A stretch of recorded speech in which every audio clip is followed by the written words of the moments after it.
स्वागत है आपका मेरी यूट्यूब चैनल जज्बातों के सफ़र पर। आज मैं सुनाने जा रही हूँ अपनी दूसरी कहानी, एक हसीना थी। ये इस कहानी का तीसरा अध्याय है। मुंबई, 13 अक्टूबर 2024, आसमा कैफ़े में दोपहर के 3 बजे। अहान रूही को ढूंढते ढूंढते आसमा कैफ़े के सामने पहुँच जाता है। अहान आसमा कैफ़े के बाहर खड़े होकर आसमा कैफ़े के अंदर जब देखता है तो देखता है कि रूही वहाँ कॉफ़ी बना रही है। अहान रूही को देखते ही तुरंत आसमा कैफ़े के अंदर चला जाता है। अहान रूही के पास जाकर रूही से पूछता है, रूही जी आप ठीक तो है ना? तभी रूही अहान को जवाब देते हुए कहती है, हाँ अहान मैं बिल्कुल ठीक हूँ, आप परेशान मत होइए।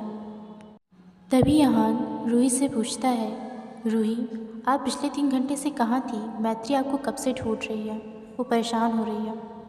तभी रूही अहान को जवाब देते हुए कहती है, मुझे नहीं पता अहान कि मैं कहाँ थी। मुझे अभी 2 बजे होश आया। जब मैं होश में आई तो मैं देखी कि मैं एक सुनसान सड़क पर हूँ। तभी मुझे एक बूढ़े से अंकल ऑटो चलाते हुए मिले, तो मैं सोची कि मैं अपने आसमा कैफ़े चली आऊँ, तो मैं यहाँ आ गई।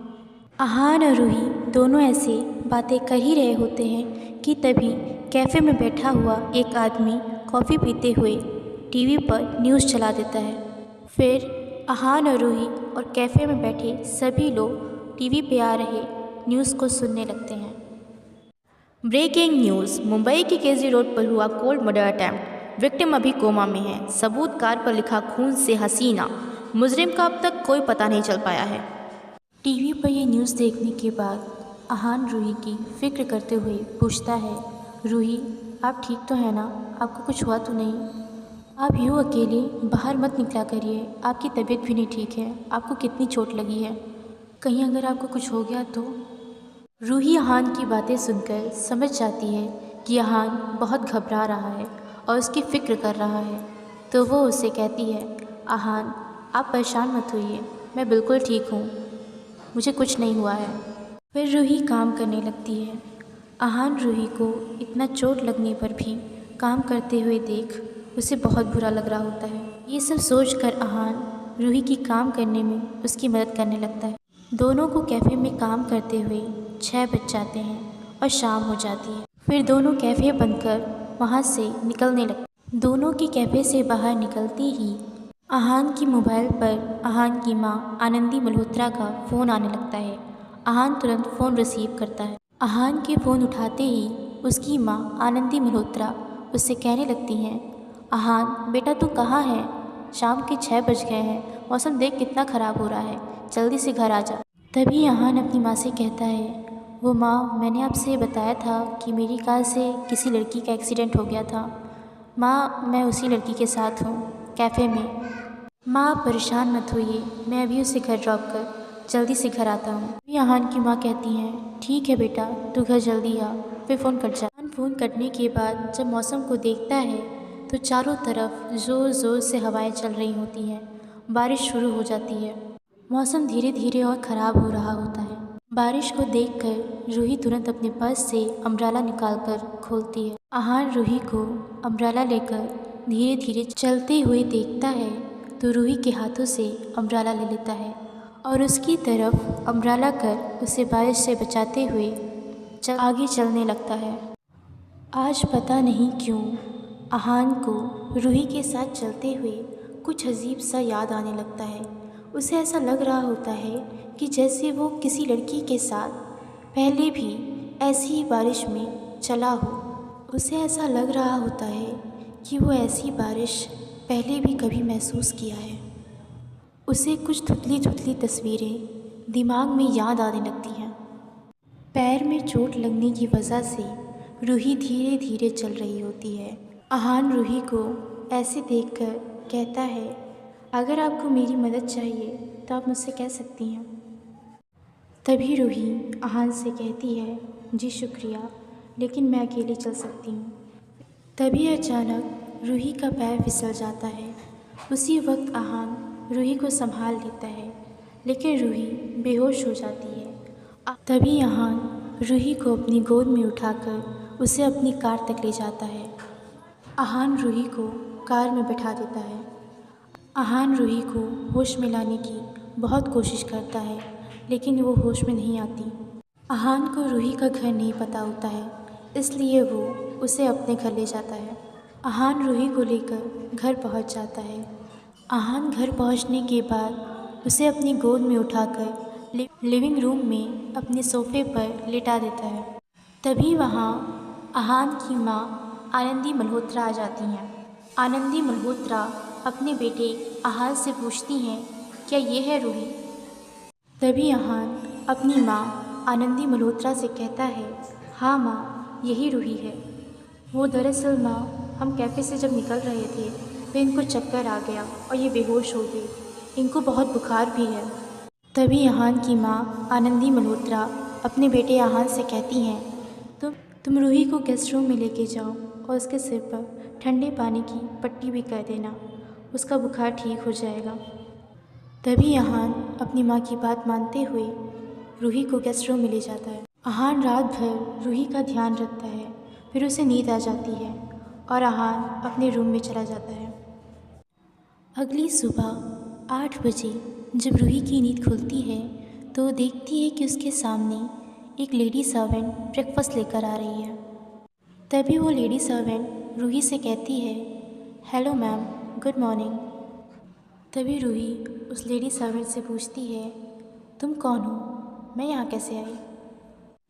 तभी वो लेडी सर्वेंट रूही से कहती है, मैम मैं सियाली हूँ, मैं यहीं काम करती हूँ और ये अहान सर का घर है। मैम को अहान सर ने मुझसे कहा था कि जब आप उठें तो आपको ये ब्रेकफास्ट, ये चेक और ये ब्लू ड्रेस दें। इतना कहकर लेडी सर्वेंट सियाली वहाँ से चली जाती है। रूही लेडी सर्वेंट सियाली के जाने के बाद अहान के दिए हुए उस लेटर को पढ़ने लगती है। उस लेटर में लिखा होता है, सॉरी रूही, वो कल तुम बेहोश थी, तभी कल रात मैत्री का फ़ोन मेरे फ़ोन पर आया था और मुझसे कह रही थी कि वो किसी फॉरेस्ट ट्रिप पर जाने वाली है, वो 1 वीक के बाद ही आएगी। रूही, मैत्री ने मुझसे कहा था कि जब तक आपकी तबीयत ना ठीक हो जाए और वो वहाँ से लौट ना आए तब तक आप मेरे ही घर रुक जाइए। रूही, मुझे आपके यहाँ रहने से कोई दिक्कत नहीं है, लेकिन क्या आप यहाँ रहना चाहती हैं? अगर रहना चाहती हैं तो आप मुझे ज़रूर बताइए। रूही अहान का खत पढ़ने के बाद सोचती है, अहान मेरे बारे में कितना सोचते हैं, वो मेरी फ़िक्र कितनी करते हैं, वो एक बहुत अच्छे इंसान हैं। इतना सोचकर रूही फिर फ्रेश होने चली जाती है। रूही फ्रेश होकर जब ब्लू ड्रेस पहनकर अपने आप को शीशे के सामने देखती है तो वो ये सोचकर बहुत खुश हो रही होती है कि अहान ने जाने अनजाने में उसकी फेवरेट कलर की ड्रेस उसे दी है। रूही को अहान का दिया हुआ ब्लू सूट बहुत पसंद आता है। रूही अपने में ही यूँ बातें कर रही होती है कि तभी उसके कानों में एक मधुर सी आवाज़ सुनाई देती है और वो उस आवाज़ को सुनकर रूम से नीचे आ जाती है। रूही जैसे नीचे आती है उसी वक्त उसकी मुलाकात अहान की माँ आनंदी मल्होत्रा से होती है। तभी आनंदी मल्होत्रा रूही से कहती हैं, मैं अहान की माँ हूँ, तुम कैसी हो बेटा? तभी रूही अहान की माँ आनंदी मल्होत्रा का पैर छूते हुए कहती है, आंटी मेरी तबीयत बिल्कुल ठीक है, आप परेशान मत हो। वैसे माँ, ये आवाज़ किसकी है? कौन गाना गा रहा है? तभी अहान की माँ आनंदी मल्होत्रा रूही से कहती हैं, ये आवाज़ अहान की है। अहान अपने गाने की प्रैक्टिस कर रहा है, कल उसका कॉन्सर्ट है ना, उसी की प्रैक्टिस कर रहा है। तुझे उससे मिलना है तो उससे मिल ले, वो यहीं बाहर गार्डन में प्रैक्टिस कर रहा है, तू जाकर मिल ले। फिर रूही अहान से मिलने गार्डन में चली जाती है। वो गार्डन में जाती है तो अहान बेंच पे बैठकर गाना गा रहा होता है। रूही दूर से ही अहान को गाना सुनते हुए देख रही होती है। हाल दिल तुझको सुनाता दिल अगर ये बोल पाता बाखुदा तुझको है जाता जा, तेरे संग जो पल बिताता वक्त से मैं वो मांग लाता याद करके मुस्कुराता हाँ। तभी अचानक से अहान को गिटार की तार से चोट लग जाती है। रूही तुरंत ही अहान के पास जाकर कहती है, अहान आपको कितनी चोट लगी है, देखिए आपके हाथ से कितना खून बह रहा है। इतना कहकर रूही अपने सूट के दुपट्टे को फाड़कर अहान के हाथ पर बांध देती है और उसका खून बहना कम हो जाता है। रूही को ऐसा करते हुए देख अहान को बहुत अच्छा लग रहा था। अहान की नज़रें आज पता नहीं क्यों रूही के चेहरे से हट ही नहीं रही थी। अहान आज लगातार रूही को बस देखे ही जा रहा था।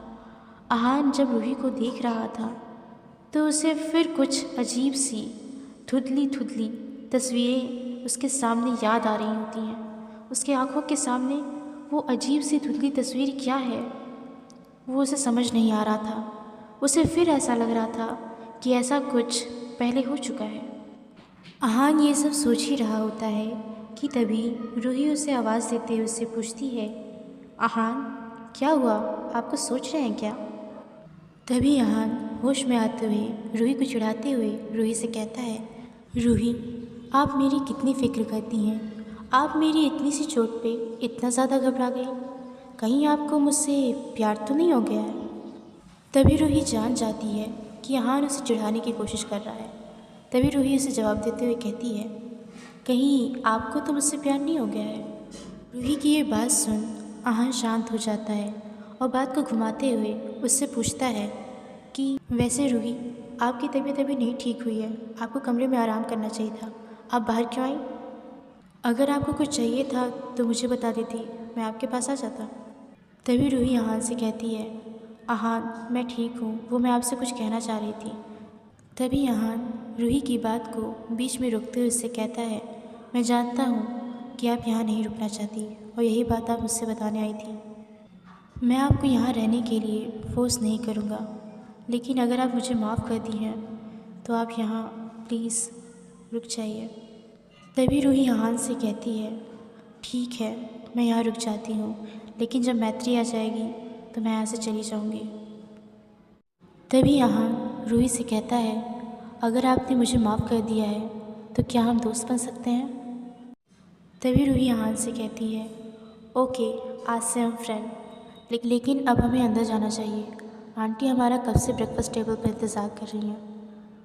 तभी अहान रूही से कहता है, आप जाइए, अभी मैं कुछ देर में आता हूँ। फिर रूही वहाँ से चली जाती है। फिर रूही और अहान ब्रेकफास्ट टेबल पर बैठकर ब्रेकफास्ट करने लगते हैं। वहीं दूसरी ओर मैत्री अपनी दोस्तों और प्रोफेसर रेहान के साथ फॉरेस्ट ट्रिप पर आ जाती है।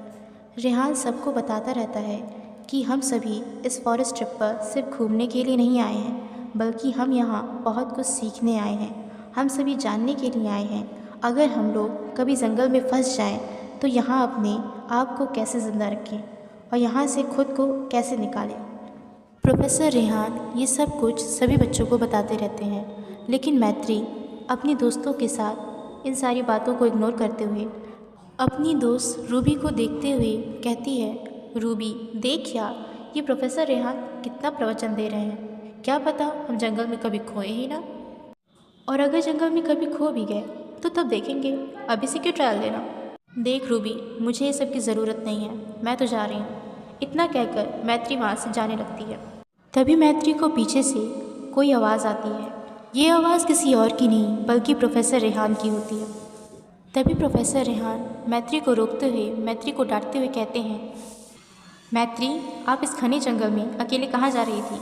मैत्री मैं यहाँ कुछ रूल समझा रहा हूँ और आप ज़रा सा भी ध्यान दिए बिना यहाँ से जा रही हैं। मैं आज सबको एक बार समझा देता हूँ कि बिना मुझसे पूछे कोई कहीं नहीं जाएगा। तभी मैत्री प्रोफेसर रेहान से कहती है, सॉरी सर मैं अब सारी बातें मानूंगी। तभी प्रोफेसर रेहान कहते हैं, इट्स ओके, चलो अब सब लोग मेरे साथ, हम लोगों को यहाँ रुकने के लिए टेंट बनाना होगा। सभी लोग अपने अपने लिए टेंट बनाओ, स्टार्ट। तभी मैत्री अपनी दोस्त रिया, रूबी और नेहा से कहने लगती है, तुम तीनों मेरे लिए टेंट बनाओगी।